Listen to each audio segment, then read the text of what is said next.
Most developers in the industry will attest to the fact that it's very hard to, quote, find the fun in gameplay while creating games. And while most of that obviously comes from mechanics, almost equally as important is how those mechanics are used.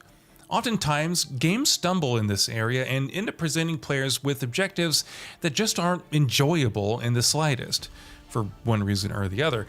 Here, we're going to talk about a few such objective types. Before we go ahead, a quick request. We upload new videos every single day and your subscription matters a lot. So please consider subscribing and enable all notifications by clicking that bell icon. With that out of the way, let's begin. Fetch quests. Yeah, makes sense to start with the obvious stuff, right? Fetch quests are the very definition of cookie cutter. They're the lowest of the low and most inane and meaningless, and as such, the most unengaging kind of quest we can find in a game, and yet they're so ubiquitous. MMOs live and die by their fetch quests, of course, but even in single-player games, we see more than a few examples of these, and sure, it's not impossible to make a good fetch quest. With the right contextualization, it's certainly possible. The Witcher 3 has a couple of good fetch quests, for instance, but those are sadly rare examples, exceptions to the rule, so to speak, the rule being that fetch quests categorically suck. Escort mission.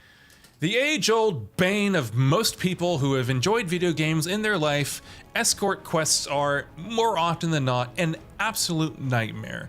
Because the last thing you want to do when playing a game is end up having to take care of another person who, annoyingly enough, is completely incompetent and totally incapable of taking care of themselves in even the most fundamental ways. Resident Evil 4's Ashley sections are an infamous example, of course, as is the Metal Gear Solid 2 part where you have to escort Emma. And again, it's not like escort quests are impossible to get right. The Last of Us and Ico are basically escort mission the game. But more often than not, developers don't seem to understand why players hate escort missions so much. Collectathons. Another easy pick. Like fetch quests, collectathons seem to be a darling of developers in the industry.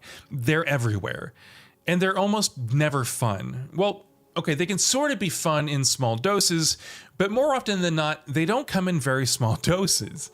Shooting all the pigeons in Grand Theft Auto 4, collecting all the bags in Marvel's Spider-Man, collecting all the ridiculous numbers of Riddler trophies in the Arkham games, and worst of all, collecting 900 Korok seeds in Breath of Wild, only to literally be rewarded with an actual piece of crap.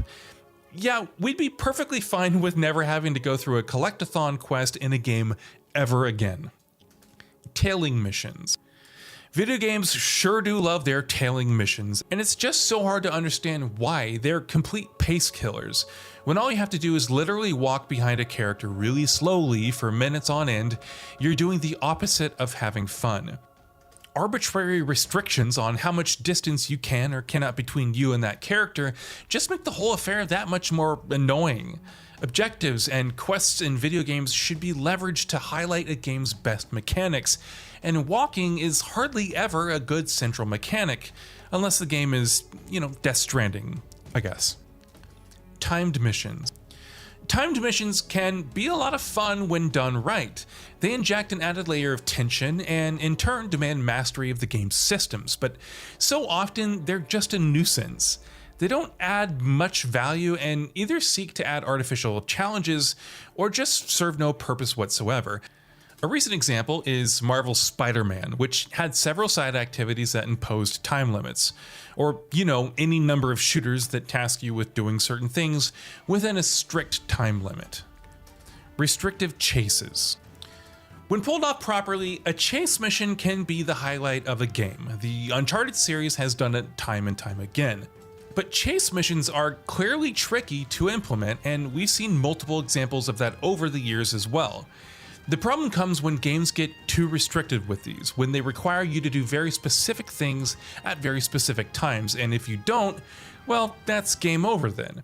Try it again from the top. Grand Theft Auto, Red Dead Redemption, and many other major franchises have been guilty of this over the years. Water levels. Yeah, you saw this one coming, right? There isn't a single person out there who has, at the least at one point in their life, not groaned at having to go through a water level in a game. This doesn't mean that any level or objective type with water in it is bad. If that were true, excellent games like Sea of Thieves wouldn't be, excellent. But more than a few times over the decades, we've seen games forcing water levels on players with some pretty bad results.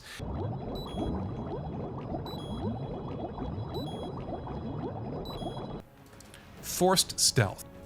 There's nothing quite like a good stealth game, especially in today's day and age where stealth games have become increasingly rare. But on the flip side, there's also nothing quite as bad as forced stealth sections in games where they just don't belong. There's an overabundance of non-stealth games that have been guilty of forcing players into insta-fail stealth scenarios, and without fail, it is always incredibly annoying if we're being mild about it. Take The Legend of Zelda Breath of the Wild, for instance, an absolutely stellar game, right? But that Yiga Clan hideout section, probably the worst thing a mainline Zelda game has ever done. Yes, worse than Fi.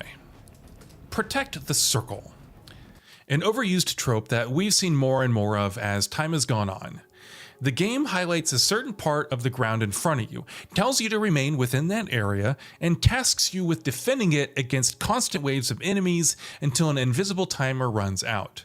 Fighting against waves of enemies in timed gauntlet challenges can be a ton of fun, but when you restrict something like that to an extremely small area that you absolutely shouldn't get out of, that's just an unnecessary restriction. Marvel's Avengers is full of missions like this, but it's by no means the only game that does this kind of thing. Move slowly or you'll explode! This one's a bit more specific than other things that we've spoken about in this feature, and as such, a lot less widespread, but just as annoying. Move super slowly, the game tells you, or this extremely volatile bomb or substance you're carrying will explode and you'll die. This, or some variation of this, pops up in games every now and then, and it's just baffling each time. Because the hook of these objectives is to walk real slow. Resident Evil 1 does this thing pretty much word for word, where you're tasked with carrying a bomb from one end of an area to another while moving extremely slowly and navigating past enemies. Oh, and to make matters worse, you can't fire your weapons. And that brings us to the end of this video. A quick request before we conclude: we upload new videos every single day, and if you like what we're doing, please consider subscribing. It really helps us out. Also, don't forget to enable all your notifications by clicking the bell icon so that you can receive daily video updates. Thanks for watching.